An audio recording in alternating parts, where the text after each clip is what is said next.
تمام تعریفیں، حمد و ثنا اللہ تعالیٰ جل مجدہ الکریم کے لیے۔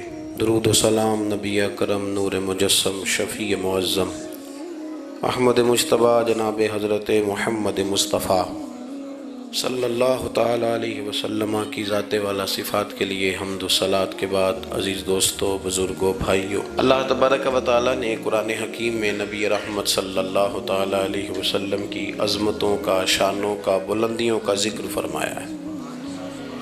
امت مسلمہ نے اور امت کے مفسرین نے، علماء نے نبی پاک صلی اللہ تعالیٰ علیہ وسلم کی ہر عظمت پر، سید عالم صلی اللہ تعالیٰ علیہ وسلم کو عطا کی گئی ہر شان پر تفصیل سے کلام فرمایا۔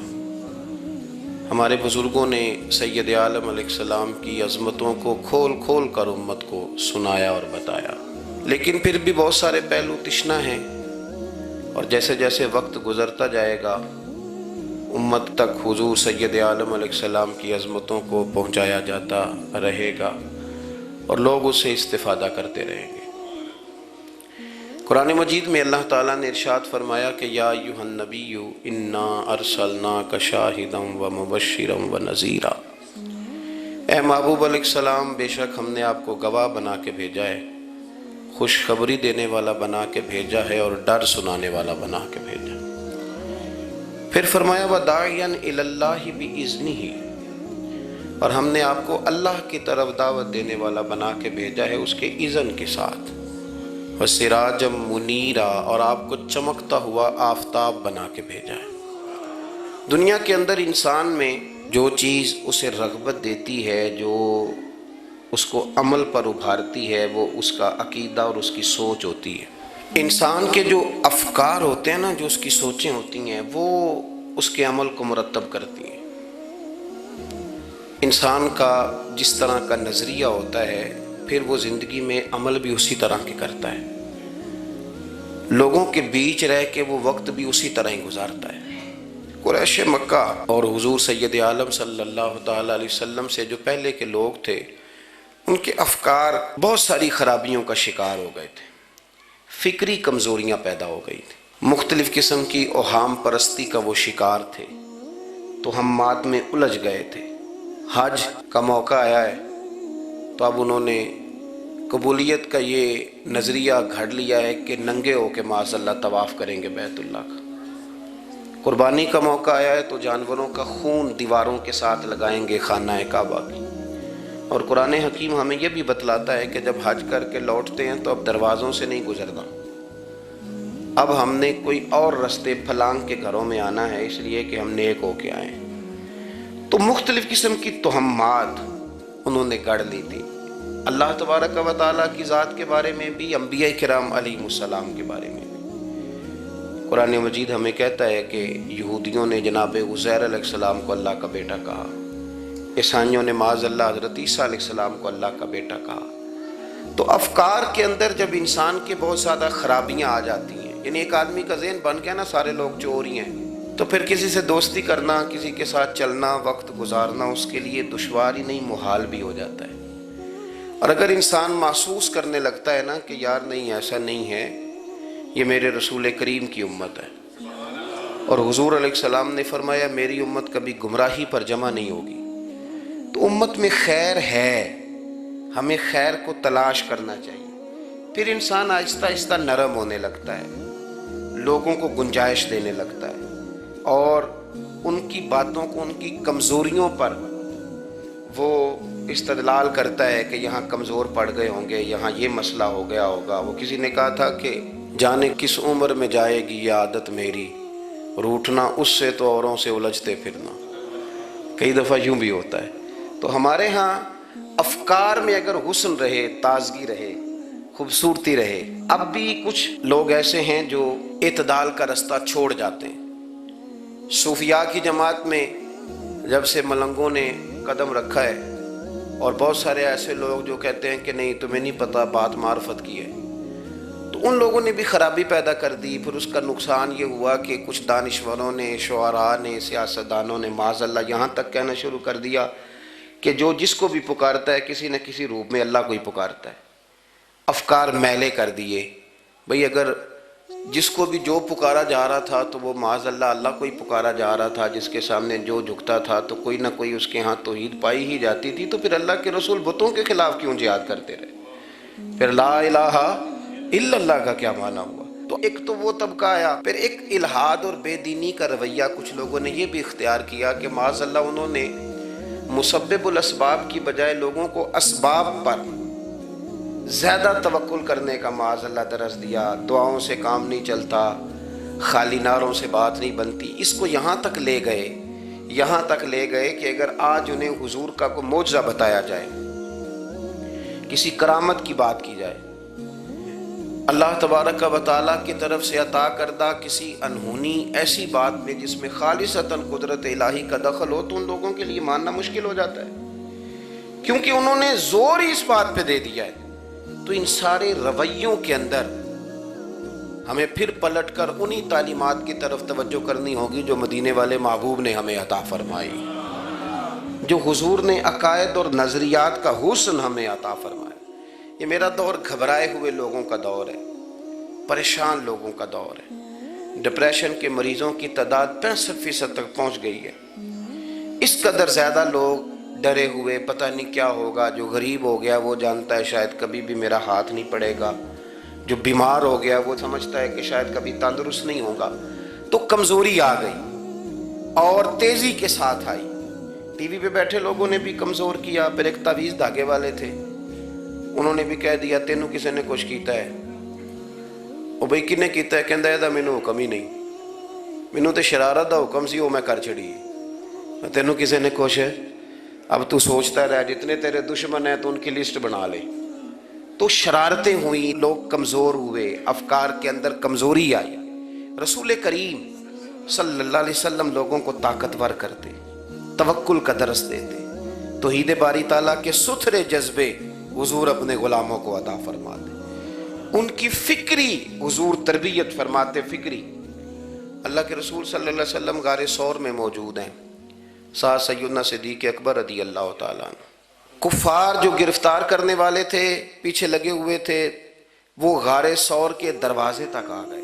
جس طرح ڈاکٹر بول دیتا ہے، وہ کہہ دیتا ہے کہ اب جناب مشکل ہے، اگلے ہفتے آپ چلے جائیں گے، تو وہ جو کمزور لوگ ہیں انہوں نے اگلے ہفتے کیا جانا ہوتا ہے، وہ جب ڈاکٹر بتاتا ہے اسی وقت ہی فوت ہو جاتے ہیں۔ وہ کہتے ہیں اگلا ہفتہ تو لیٹ ہے، اسی وقت ہی سمیٹ لیتے ہیں سامان سفر۔ اور کچھ لوگ ایسے تھے، ڈاکٹر نے کہا کہ جناب آپ کی رپورٹس بتاتی ہیں کہ آپ بہت جلدی چلے جائیں گے، تو انہوں نے کہا جناب آپ جو کہہ رہے ہیں اپنے علم کے مطابق کہہ رہے ہیں، پر ہونا تو وہ ہے جو میرا رب کریم چاہے گا۔ یہ وہ جذبات ہیں جو ہمیں رسول کریم علیہ السلام نے عطا فرمائے۔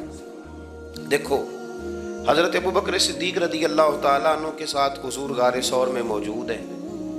کفار جو گرفتار کرنے والے ہیں وہ دروازے تک آ گئے، بالکل دروازے تک۔ جناب صدیق اکبر رضی اللہ تعالیٰ عنہ ان کو دیکھ کر تھوڑا سا گھبرائے، اپنے لیے نہیں، ذات مصطفیٰ کے لیے گھبرائے، کہیں حضور کو کوئی تکلیف نہ پہنچ جائے، تھوڑا گھبرائے۔ یا رسول اللہ وہ تو قریب آ گئے، اور اگر انہوں نے پیروں کی جانب جھک کر دیکھا تو ہمیں دیکھ لیں گے۔ بالکل سرانے پہنچ گئے، یہ آ گئے، کھڑے ہو گئے، اور درمیان میں پردہ کیا ہے؟ مکڑی کا جالا، اور مکڑی کا جالا پھونک سے بھی اڑ جاتا ہے، تو مکڑی کا جالا بیچ میں۔ حضور وہ تو پہنچ گئے، ذرا جھک کر کے دیکھیں گے تو وہ تو ہمیں پکڑ لیں گے۔ اب یہ وقت تربیت ہے، اور وہ تربیت جو محبوب نے اپنے اس عظیم صحابی کی فرمائی، اس تربیت کو میرے رب کریم نے قرآن مجید میں بیان فرمایا۔ حضور فرماتے ہیں، رب فرماتا ہے کہ فرمایا محبوب نے، فرمایا لا تحزن، ابو بکر گھبرانا۔ یہ ایک موقع ہوتا ہے جب انسان کو گھیر لیتی ہیں مشکلات چاروں جانب سے، اور جو بھی آتا ہے وہ اسے مایوس ہی کرتا ہے، لیکن حالات کے سہمے ہوئے لوگوں کو بتا دو حالات بدل جاتے ہیں، ایک جیسے نہیں رہتے۔ کہا لا تحزن، ابو بکر گھبرانا، کیوں؟ ہماری فوجیں آ کے انہیں پکڑ لیں گی، یا اندر ہمارے پاس کوئی ایسا اسلحہ موجود ہے کہ ہم ان پر چھوڑ دیں گے تو یہ مر جائیں گے۔ لا تحزن، ابو بکر گھبرائیے مت۔ کیوں نہ گھبرائیے؟ اس لیے کہ ان اللہ معنا، بے شک اللہ ہمارے ساتھ ہے۔ جن کے ساتھ رب ہو انہیں گھبرانا نہیں چاہیے. انہیں گھبرانا، یہ جو مسلح کی قوت ہوتی ہے، یہ دعا کی طاقت ہوتی ہے، دعا صلاح المومن، یہ جو قوت ہوتی ہے انسان کے پاس، یہ جو اس کے پاس ہتھیار ہوتا ہے کہ آج رات منا لوں گا میرا رب کرم فرما دے گا، یہ جو اس کے پاس قوت ہوتی ہے یہ اسے کمزور نہیں پڑنے دیتی، اسے طاقتور رکھتی. تو حضور نے افکار کے اندر یہ حسن پیدا کیا، لوگوں کو بتلایا کہ بجائے اس کے کہ تم کوئی چور رستہ تلاش کرو، کوئی سیاست کرنے کی کوشش کرو، تم کوئی ایسی راہ اختیار کرو جو تمہیں محسوس ہو کہ درست نہیں ہے، اس رستے نہ چلو، بلکہ تم اپنے رب کو منانے والے رستے پہ چلو. اور ترمذی شریف میں حدیث ہے، حضرت انس بن مالک رضی اللہ تعالیٰ عنہ فرمانے لگے کہ کریم محبوب علیہ السلام فرماتے ہیں کہ اپنے دکھڑے دنیا داروں کو نہ بتانا، سیٹھوں، نوابوں، چودھریوں، چاپلوسی کرنے کی ضرورت کوئی نہیں. اپنے دکھڑے دنیا داروں کو نہ بتانا ورنہ اللہ تمہیں کبھی غنی نہیں فرمائے گا. فرمایا اپنے دکھ اپنے رب کریم کی بارگاہ میں عرض کرنا، جلدی یا دیر سے اللہ تمہیں لوگوں سے بے نیاز کر دے گا. تربیت فرمائی. ہم لوگوں نے تیزی سے اپنے آپ کو کمزور کیا ہے، توجہ کا مرکز دنیا دار. وہ اکبر الہآبادی نے کہا تھا کہ مصیبت میں بھی اب یاد خدا ہم کو نہیں آتی، دعا منہ سے نہ نکلی جیبوں سے عرضیاں نکلی. اب بھی نہ لوگ درخواستیں جمع کراتے ہیں، دعائیں نہیں کرتے. تو بھائی ایک تو یہ کہ توحید باری تعالیٰ کے بارے میں اصل نظریات، افکار کا حسن، پاکیزگی، اور آپ کا اپنے رب کی جانب پورا توجہ کرنا. ہمارے ہاں اب تو خیر کرامتیں فیس بک پہ آتی ہیں اور لوگ اس کا سوال بھی بڑا تگڑا کر کے کرتے ہیں. اور جو بچے چھوٹے موٹے ہماری طرح طالب علم ہوتے ہیں، کچھ کتابیں پڑھنے والے دین کے، وہ کئی دفعہ الجھ جاتے ہیں کہ اب اس کو ٹیلی کیسے کریں، ساتھ کیسے جوڑیں. ایسی کرامتیں اور کرامت بیان کرنا بھی لوگوں نے ذمہ داری سمجھ لیا ہے، حالانکہ جڑے محرم راز حقیقت دے وہ تے راز حقیقت کھول دے ہی نہیں. اے جنہ ویکھیا نہیں او کرن گلاں، جنہ ویکھ لیا او تے بول دے ہی نہیں، تو بات ہی نہیں کرتے. تو کرامت نا جوڑ جاڑ کے نا کہیں فٹ کی جاتی ہے. آپ کو بخاری مسلم میں حدیث ملے گی، کوئی بھی ایسی اوہام پرستی، کوئی بھی ایسا نظریہ، کوئی بھی ایسی بات جو ذہن کو منتشر کرے، یعنی ابھی تک لوگ کہہ دیتے ہیں ہمارے کہ وہ کالی بلی رستہ کاٹ گئی تھی، تو معاملہ بڑا. میں ملتان شریف پہنچا تو مجھے وہاں ایک میرے سنگی کہنے لگے، بڑا پرانا ان سے ربط ہے، کہنے لگے کہ میں نے آج نہ تجربہ کیا ہے، ویسے واقعی کالی بلی رستہ کاٹی ہے تو مشکل ہو گئی ہے. میں نے انہیں کہا کہ آپ کا تجربہ سجدہ صاحب کا محتاج ہے، آپ کو دوبارہ سے تجربہ کرنا چاہیے. خدا کے بندے کالی بلی رستہ کاٹ جائے تو مشکل ہوتی ہے، تو میرا تو سارے رستے، کئی کالی گاڑیاں رستہ کاٹ گئیں، اب کیا کیا جائے. یہ کمزوری ہے. افکار میں کمزوری نہیں پیدا کریں، کچا پن نہ پیدا کریں، آپ مضبوطی لائیں. بخاری مسلم میں آپ کو حدیث ملے گی، سرور کائنات علیہ السلام کے صاحبزادے جناب ابراہیم علیہ السلام وصال فرما گئے، اور کیفیت یہ تھی کہ انہوں نے حضور کی مقدس گود میں آخری سانس لیا. داڑھی مبارک محبوب کی آنسوؤں سے بھر گئی. حضرت انس کہتے ہیں عرض کی یا رسول اللہ آپ بھی آنسو بہاتے ہیں؟ فرمایا میرا بیٹا گیا ہے تو آنسو نکل آئے ہیں، ورنہ میری زبان پہ وہی جاری ہے جس سے میرا رب راضی ہوتا ہے. اسی دن نا، جس دن سرکار کے صاحبزادے کا وصال ہوا، اسی دن سورج کو گرہن ہو گیا. کچھ لوگوں نے بات جوڑ دی، کہنے لگے کہ آج چونکہ حضور سید عالم علیہ السلام کے صاحبزادے کا وصال ہو گیا ہے تو آج دیکھو سورج کو بھی گرہن ہو گیا ہے. بات جوڑ دی. غم کی کیفیت تھی، سرکار کی مقدس داڑھی آنسوؤں سے بھری ہوئی تھی، حالات کا تقاضا اور اس کی سمت کچھ اور تھی. حضور نے جمعے کا انتظار نہیں فرمایا، فرمایا بلاؤ لوگوں کو مسجد میں. لوگ جمع ہو گئے اور صحابہ فرماتے ہیں ہمارے خیال میں یہ تھا کہ یہ موقع نہیں تھا. آج نہ جہاد کے لیے حکم آنا ہے، کس مقصد کے لیے حضور نے طلب فرمایا، لیکن جب ہم گئے اتنا ضروری کام ہے نظریات کا صاف ہونا. اللہ کے محبوب نے لوگوں کو اسی دن بلا کے فرمایا لوگوں سنو، سورج اور چاند کو جب گرہن لگے تو استغفار پڑھا کرو، تسبیحات کیا کرو، نوافل ادا کیا کرو، اللہ کے حضور حاضر ہوا کرو.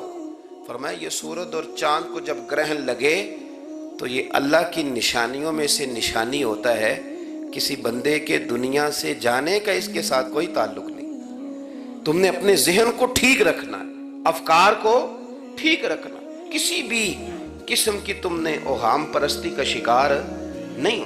مضبوط رہیں، مضبوط رہیں، اٹھ باندھ کمر کیوں ڈرتا ہے، پھر دیکھو خدا کیا کرتا ہے۔ آپ مضبوط رہیں، جب مضبوط رہیں گے تو انشاءاللہ توانائی اللہ کی طرف سے عطا کر دی جائے گی۔ دوسری بات، نبی پاک صلی اللہ تعالیٰ علیہ وسلم نے تمام انبیاء کرام علیہم السلام کے بارے میں لوگوں کے ذہنوں کی اصلاح کی۔ آپ کبھی قرآن حکیم کا مطالعہ فرمائیں، احادیث مبارکہ کو پڑھیں تو میرے محبوب کریم کی شان یہ ہے کہ حضور انبیاء کی شانیں بیان کرتے ہیں۔ حضرت موسیٰ کلیم اللہ ہیں، کس نے ہمیں بتایا؟ قرآن و حدیث نے بتایا۔ شانیں بیان کی نبیوں کی، عظمتیں بیان کی۔ حضرت ابراہیم خلیل اللہ ہیں، یہ ہمیں قرآن نے بتایا، حضور نے بتایا، لیکن ساتھ ہمیں یہ بھی بتایا کہ ہیں یہ اللہ کے بندے، ہیں یہ اللہ کے رسول۔ نبی پاک صلی اللہ تعالیٰ علیہ وسلم نے افکار اور نظریات انبیاء کے بارے میں لوگوں کے درست فرمائے۔ مجموع الزوائد میں حضرت مولا علی شیر خدا رضی اللہ تعالیٰ عنہ کی حدیث مروی ہے، ایک بدو آ گیا حضور کی بارگاہ میں کچھ مانگنے کے لیے۔ مولا کائنات رضی اللہ تعالیٰ عنہ فرماتے ہیں سرکار جب کسی بات کا جواب نہ دینا چاہتے تھے تو خاموش ہو جاتے تھے، کچھ دیر خاموش رہتے تھے، اور حضور کا خاموش رہنا بھی ہمارے محدثین نے محفوظ کیا ہے۔ اقسام حدیث میں سے ایک حدیث ہے جسے حدیث تقریری کہا جاتا ہے، وہ حدیث ہے جس میں حضور خاموش رہے، کوئی کام کیا گیا تو سرکار خاموش رہے۔ حضرت مولا علی کہتے ہیں حضور خاموش ہو گئے، لیکن چونکہ دیہاتی تھا، سادہ تھا، اس نے جب بار بار گفتگو چھیڑنا چاہی تو پھر حضور نے فرمایا چل پھر مانگ لے کیا مانگتا ہے، مانگ لے پھر کیا مانگتا ہے، کر سوال۔ دیہاتی تھا، سادہ آدمی تھا۔ مولا کائنات فرماتے ہیں ہمیں یوں لگا کہ اب یہ آخرت اپنی سوار جائے گا، جنت کا سوال کرے گا، لیکن بڑا ہی سادہ تھا۔ مانگنے پہ بھی آیا تو کیا مانگا؟ کہنے لگا یا رسول اللہ صلی اللہ علیہ وسلم میں نے سفر کرنا ہے، مجھے ایک اونٹنی عطا کر دیتے۔ حضرت سلطان باہو سے کسی نے کہا کہ بڑے لوگ مرید ہوتے ہیں، تو فرمانے لگے رابطہ طالب کوئی نہیں ملیا، جو ملیا طالب زرد آؤ۔ تو بہت سارے لوگ ایسے آتے ہیں جو کامل شیخ کے پاس بھی آ کے کہتے ہیں دکان کوئی نہیں چلتی، یہ تو کسی سیٹ سے مشورہ کر لیتے، کاروبار چلانے کا آپ کو ڈھنگ بتا دیتا۔ یہ یہاں آ کے بھی آپ نے یہی سوال کیا، یہاں پہنچ کے بھی یہی سوال۔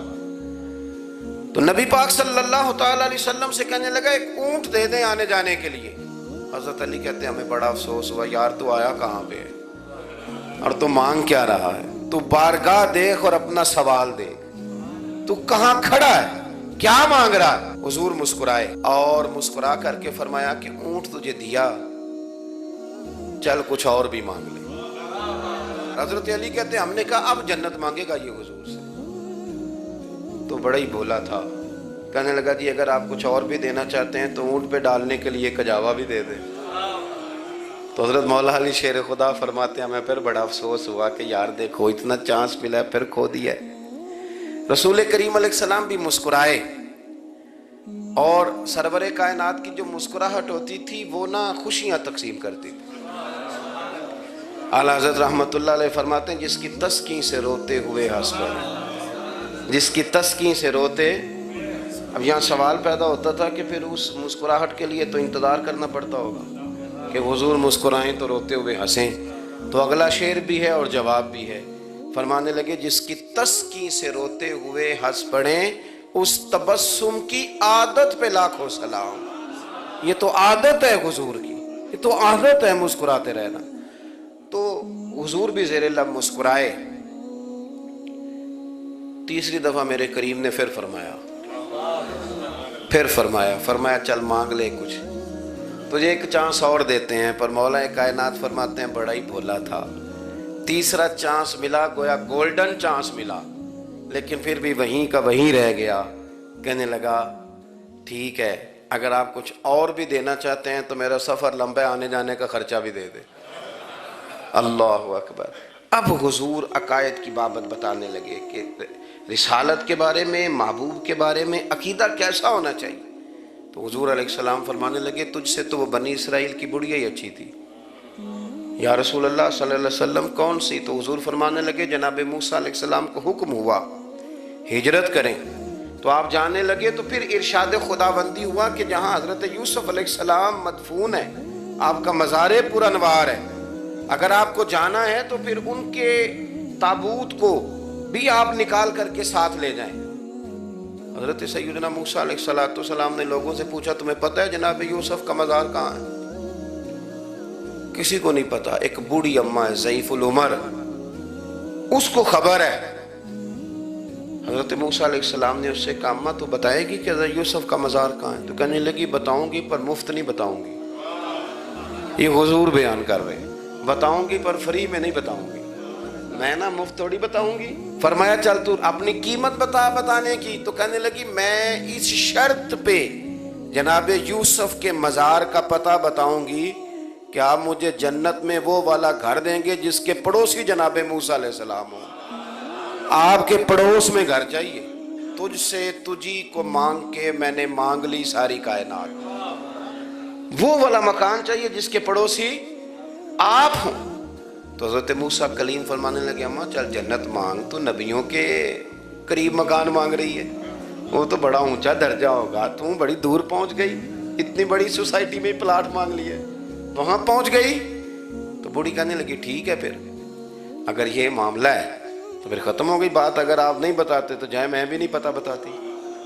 جب وہ اڑ گئی، ٹھہر گئی، اور اڑی بھی کس طرح، یہ بھی میرے اللہ کی توفیق، میری طلب بھی تو تیرے کرم کا صدقہ ہے، میری طلب بھی تو تیرے کرم کا صدقہ ہے، یہ پاؤں اٹھتے نہیں بلکہ یہ اٹھائے جاتے ہیں۔ تو وہ کہنے لگی میں نہیں پھر بتاتی، آپ کسی اور سے پوچھ لیں۔ جناب موسیٰ خاموش ہوئے تو ارشاد خداوندی ہوا کلیم اپنے پڑوس میں مکان دینے کا وعدہ آپ کر لیں اور مکان انہیں میں عطا کر دوں گا۔ تو حضور سید عالم صلی اللہ تعالی علیہ وسلم نے اس بدو کی موجودگی میں تربیت فرمائی صحابہ کی، یہ چیزیں بھی حضور نے عطا فرمائی۔ لیکن جب تمہیں کہا جائے مانگو تو پھر یہ کریم رسول کا دروازہ ہے، مانگیں گے مانگے جائیں گے اور منہ مانگی پائیں گے، سرکار میں نہ لا ہے نہ حاجت اگر کی۔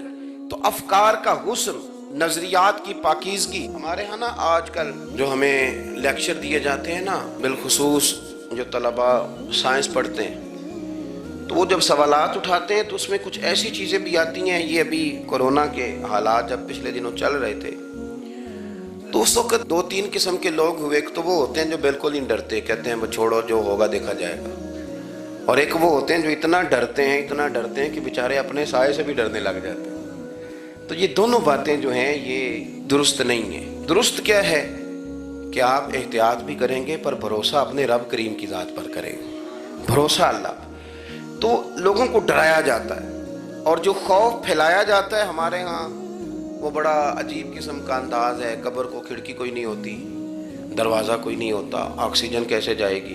یا آپ کبھی ٹویٹر پر مختلف بڑے لوگوں کے پیغامات دیکھیں تو موت کے بارے میں جب وہ چیزیں شیئر کرتے ہیں تو عجیب سا رنگ اس کا محسوس ہوتا ہے کہ اللہ جانے یہ بیچارہ کہاں کھڑا ہو گیا ہے، اور خوف، اور لوگ اس کا ذہن بنا کے ڈرتے ہیں۔ ڈرنا چاہیے، ضرور ڈرنا چاہیے، لیکن ایک بات یاد رکھیں، حضرت مولا علی فرمایا کرتے تھے کہ ڈرنا تو اپنے اعمال سے چاہیے اور ان کو درست کرنا چاہیے۔ ڈرنا تو اس چیز سے چاہیے کہ کیا ہم نے وہ راستہ اختیار کیا ہے جو قبر کو بالکل تنگ کر دے گا، جو جہنم کے گڑھوں میں سے گڑھا بنا دے گا۔ اگر وہ راستہ ہے اور اس پر آپ چلے ہوئے ہیں، آپ سخت ہو گئے ہیں، آپ نے سوچنا چھوڑ دیا ہے، آپ نے حقوق العباد کے معاملے کو ترک کر دیا ہے، آپ اپنی طبیعت کے لحاظ سے لوگوں کو ستانا مشغلہ بنا بیٹھے، آپ حلال حرام کی تمیز چھوڑ گئے، نگاہوں کی صفائی سے لے کر رزق حلال کو پیٹ میں لے جانے تک اگر غیر محتاط ہو گئے تو پھر تو خوف کھائیں۔ لیکن یہاں ان نظریات کی بابت جو حضور نے ہماری تربیت فرمائی، تو حضور نے ہمیں یہ نہیں فرمایا کہ میرا مومن ہو تو تم اسے کھڈے میں چھوڑ آؤ گے، ہو زندگی تقوی اور محتاط رہ کر گزارنے والا اور تم اسے کھڈے میں چھوڑ آؤ، یہ نہیں ہے، بلکہ فرمایا جو میرے مومن کی قبر ہوتی ہے روضہ من ریاض الجنہ، وہ تم اسے نہ کھڈے میں نہیں چھوڑ کے آئے، باغ میں چھوڑ کے آئے ہو، آپ باغ کا تصور کریں پھر قبر کو سوچیں. نہیں باغ میں چھوڑ کے، اور باغ بھی معمولی نہیں، جنت کے باغوں میں سے باغ، جنت کی کیاریوں میں سے روضۃ من ریاض الجنہ. اب ذرا اس اینگل سے آپ اپنی قبر کو سوچیں، اس رویے کے ساتھ. اگر قبر آپ کی جنت کا باغ ہے تو باغ میں جاتے بندہ ڈرتا تو نہیں، اور باغ اتنا حسین ہے کہ جس میں پہلی آنکھ کھلے گی تو پہلی نظر اٹھے گی تو مدینے والے محبوب کا چہرہ نور نظر آئے گا. اتنا شاندار باغ، آپ اس کی رعنائی، اس کا حسن اور اس کی خوشبو کو ملاحظہ فرمائیں. تو حضور نے نا ہماری تربیت فرمائی. میں اکثر کہا کرتا ہوں آپ سے کہ انسان 10-15 سال کے بعد پردیس سے واپس لوٹے اور ماں اگر موجود ہو نا گھر میں، اتنا تگڑا استقبال کرتی ہے کہ مزہ آ جاتا ہے. اس کا بس نہیں چلتا، مکان بھی نئے بنا دے، فلانی چیز بھی نہیں لے آؤ، میرا پتر آ رہا ہے، فلانی بھی. تو سالوں بعد بندہ گھر لوٹے تو ماں اتنا استقبال نہیں کرتی جتنا قبر میں اللہ کی رحمت بندے کا استقبال کرتے. اس لیے جب یہ سوچ بن گئی تھی نا صحابہ کی حصول جنت کی، تو پھر ان کو لگاؤ ہو گیا تھا. پھر دنیا کی زندگی، جاہ و جلال، مال و دولت اتنا زیادہ وقت نہیں رکھتا تھا ان کی نظر میں. پھر وہ سمجھ گئے تھے اس بات کو کہ کن فی الدنیا کانک غریب و عابر سبیل. سمجھ گئے تھے کہ یہ مسافر ہیں ہم یہاں. اور وہ پھر اتنا زیادہ اپنے ذہن پہ چیزوں کو سوار نہیں کرتے تھے، محسوس کرتے تھے کہ اتنی زندگی ان کی ہے، اتنی زندگی ان کی گزر گئی ہے، محسوس کرتے تھے. اور اس پر پھر وہ جو فوکس کرتے تھے وہ آخرت کے لیے کرتے تھے. ایک خاتون حضور کی بارگاہ میں حاضر ہوئی. یہ بھی سیاستہ میں آپ کو روایت ملے گی، بہت ساری کتابوں میں ہے لیکن اس کی اصل آپ کو بخاری شریف میں ملے گی. حضرت ابو ہریرہ رضی اللہ تعالیٰ عنہ فرماتے ہیں کہ خاتون آئی تو اس نے آ کر نا بڑے درد کے ساتھ حضور کی بارگاہ میں استغاثہ پیش کیا. عرض کرنے لگی یا رسول اللہ صلی اللہ علیہ وسلم، میں نا مرگی کی مریض ہوں اور بڑی تکلیف میں ہوں. یہ جو مرگی کا مرض ہوتا ہے یہ اعصابی بھی ہے، جسمانی بھی ہے. ذہن کو کنٹرول کرتا ہے اور انسان جسمانی طور پر بھی بالکل اس وقت جب دورہ ہوتا ہے مفلوج ہو جاتا ہے، ذہنی طور پر بھی خوشی غمی آنا جانا دشوار ہو جاتا ہے انسان کے لیے. تو وہ خاتون عرض کرتی ہے یا رسول اللہ صلی اللہ علیہ وسلم، مجھے مرگی ہے، کریم آپ دعا فرمائیں، رب مجھے شفا عطا کر دے. حضور دعا فرما دیا کرتے، اللہ تعالیٰ نے میرے محبوب کے وجود کو ہی شفا بنایا تھا. لعاب دہن مولا علی کی آنکھوں پہ لگائیں تو رب کریم فوراً شفا عطا فرمائے.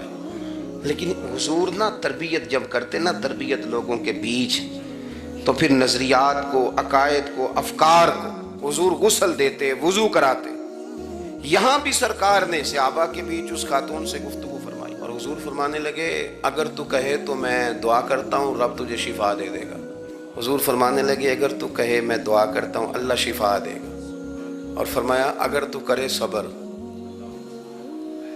تو میرا وعدہ ہے رب بغیر حساب کتاب جنت عطا کرے گا. اب یہ سوچ ہے، یعنی ہمیں جب چانس ملتا ہے دنیا اور آخرت میں چیزوں کو عکس کرنے کا تو آپ نظر دوڑا لیں دائیں بائیں کہ لوگوں نے توجہات کہاں اپنی مرکوز کی ہوئی. حضور نے فرمایا اگر تو کہے تو رب کریم ہے، وہ شفا دے گا، میں دعا کروں گا. اور اگر تو صبر کرے، مانا کیا کہ اگر تو مرگی کے ساتھ ہی گزارا کرے، اس کے ساتھ ہی وقت بتائے تو پھر رب تجھے جنت دے گا. یہ سمجھ لیں بات، اس پر غور کریں. وہ جو بیماری کو رحمت کہا گیا تو یہاں اس کا عملی مظاہرہ ہونے جا رہا ہے. حضور فرمانے لگے گر تو صبر کرے تو رب جنت دے گا.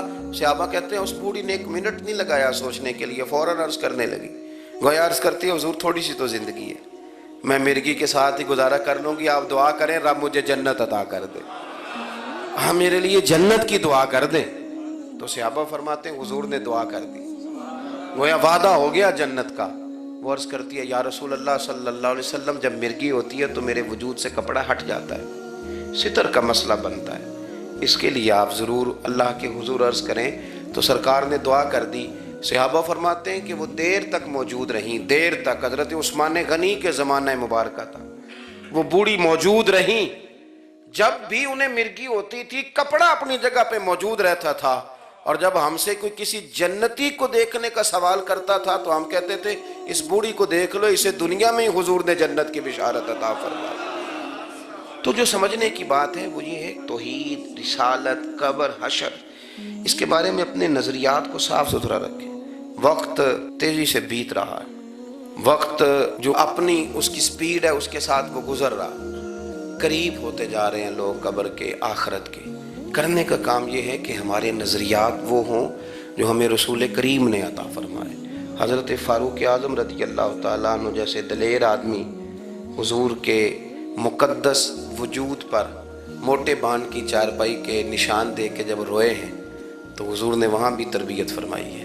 فرمایا عمر کیا تم پسند نہیں کرتے کہ اللہ آخرت کی ساری شانیں ہمیں ہی عطا کرے، اور دنیا میں ہم تھوڑی سی مشکل دیکھ لیں؟ تو ان چیزوں کو ہم نے سمجھنا ہے، یہ چیزیں ہمیں جینے میں آسانی پیدا کریں گی، ہمارے لیے مددگار ثابت ہوں گی، ہمارے افکار کو یہ تازہ رکھیں گی۔ پھر بہت زیادہ الجھاؤ، بہت زیادہ پریشان ہونا، بہت زیادہ ڈپریشن کا شکار ہونا، بہت زیادہ ہمارا دنیاوی معاملات کے اندر تفکر کرنا، یہ ہمیں کمزور نہیں کرے گا بلکہ ہم توانا رہیں گے۔ اللہ کے حضور دعا ہے مالک کریم کہی ہوئی باتوں کو قبولیت کا درجہ عطا فرمائے۔ دوران گفتگو جام بھول گئے، اللہ ہمارے ساتھ درگزر والا معاملہ فرمائے۔ آخر دعوانا